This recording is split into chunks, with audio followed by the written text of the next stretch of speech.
মরুভূমিতে আমার কপিলের 400 বিঘা জমিতে আজকে ঘাস কাটিং চলতেছে। এই 400 বিঘা জমির ঘাস কাটবে একদিনে, আর একদিনে কাটার জন্য হচ্ছে তাদেরকে বাংলার প্রায় 1 লাখ টাকা দেওয়া লাগবে। আর এই গাছগুলো যারা বান্ডিল করবো তাদেরকে দেওয়া লাগবে প্রায় 3.5 লাখ থেকে 4 লাখ টাকার মতো। যারা এই গাছগুলো উঠিয়ে নিয়ে রাখবো, গাছগুলো তো আর হাতে উঠানো সম্ভব না, অটোমেটিক সিস্টেমের মাধ্যমে উঠাইবো, তাদেরকেও দেওয়া লাগে 2 লাখ থেকে 3 লাখ টাকা। ঠিক আছে, সর্বনিম্ন হচ্ছে 2.5 লাখ। এখানে আসলে খরচ প্রচুর ব্যয়বহুল, বুঝতে পারছেন।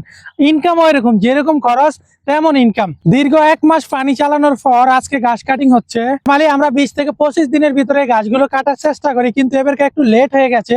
এবার প্রায় 30 দিন পর গাছগুলো কাটিং হচ্ছে। একটু লেটে ঘাস কাটিং হওয়ার কারণও আছে, কারণ এবার আমার কপিল আর ঘাস কাটিং করেন। এবার কপিল পুরো মাজরায় 400 বিঘা পুরো মাজরা ঠিয়া বিক্রি করে দিচ্ছে পাইকারি দরে। দাম বেশি পাওয়ার জন্য একটু লেট করে বিক্রি করছে, কারণ অনেক লোক দেখছে যে একটু বেশি দাম বলছে, তার কাছে বিক্রি করছে। এখন বর্তমানে ঘাসের সিজন চলতেছে, আর এবার মাত্র আমরা 2টা কাটিং দিছি। প্রতি বছরে 8টা কাটিং দেওয়া হয়, এবার মাত্র 2টা দিছি। এটা 2 নাম্বারটা চলতেছে। আগের কাটিং এর ভিডিও তো আপনারা দেখছেন, এটা হচ্ছে যে 2 নাম্বার কাটিং। এবার কিন্তু মোট 60টা হাসাদ আসছে। সালাম আলাইকুম। كيف الحال صديق؟ كيف حالك؟ خير الحمد لله. كيف الحال عادل؟ انت ايش اسمه اول انا انسى. هذا لا انا معلوم بس. ادم ايوه. كيف الحال صديق؟ كيف الحال عمي؟ خير الحمد لله. এরা আমার এখানে আগের বার কাটতে আইছে, যে আজকে এবার কাছে 60টা আলি নিজে আর বাস ইনশাআল্লাহ। ইজি বাদরি সালা صح দর খালাস ইনশাআল্lah صح. يوم جمعة. আলিম জুমা। ايوه. এই যে ওরা হচ্ছে গিয়ে ঢুকতেছে কাটিং করার জন্য।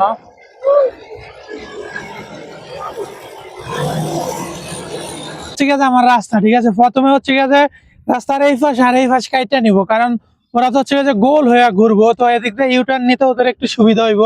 ওরা হচ্ছে রাস্তার এই পাশ দিয়ে যাইবো, এই পাশ দিয়ে আইসা আবার এই পাশ দিয়ে ঘুরে আরেক কাট নিয়ে যায়। রাস্তার এই পাশে 4 কাট কাটবো, এই পাশে হচ্ছে 4 কাট কাটবো, মোট 8 কাট কাটবো। এই যে কাটতেছে, মাশাআল্লাহ তাবারাকাল্লাহ, বারসিম খুবই ভালো হচ্ছে।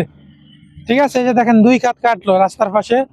এখন ও আসবো, মোট 4টা, যেহেতু 4 জনের 4 পাশে কাট। আমার কাজ হচ্ছে কি, আমার কাজ হচ্ছে যে একদম ওই যে 1/2 কিলোমিটার দূরে যাইতে হবো। গিয়ে যে ইরিগেশন সিস্টেমটা দেখতেছেন না, ইরিগেশন সিস্টেমটা বরাবর এই রাস্তা বরাবর আনতে হইব। এই যে দেখেন আমার ইরিগেশন সিস্টেমের কিন্তু লাইট জ্বলতেছে, তার মানে কি ওই যে পিছনে ইরিগেশন সিস্টেম দেখা যাইতেছে না, ওইটা আমি রাস্তায় আনতেছি। ওই যে আমার এখানে হচ্ছে গিয়ে মেশিন, এই মেশিনে হচ্ছে গিয়ে চালিয়ে দিচ্ছি, কারণ এটা হচ্ছে যে কারেন্ট লাগে। এই ইরিগেশন সিস্টেম হাঁটতে কারেন্ট লাগে। মেশিন এখন চলতেছে, কারেন্ট উৎপাদন হইতেছে, এই যে লাইটে জ্বলতেছে।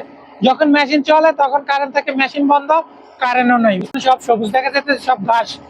এই ঘাস আজকে কাটিং হইতেছে। মিনিমাম 8 থেকে 10 দিন হচ্ছে গিয়ে মেশিন বন্ধ। এই 8 থেকে 10 দিন আমার অন্ধকারের ভিতরে থাকতে হবে, কোনো কারেন্ট থাকবো না।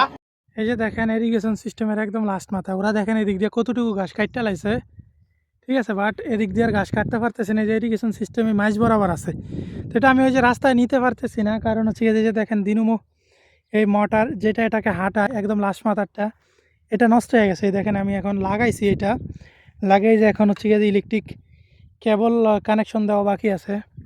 তাহলেই হচ্ছে গিয়ে যে এটা একটু পরে এই রাস্তা নিয়ে যাবো, তারপরে এই যে এদিক দিয়ে গাছগুলো কাইটটা নিতে পারবো।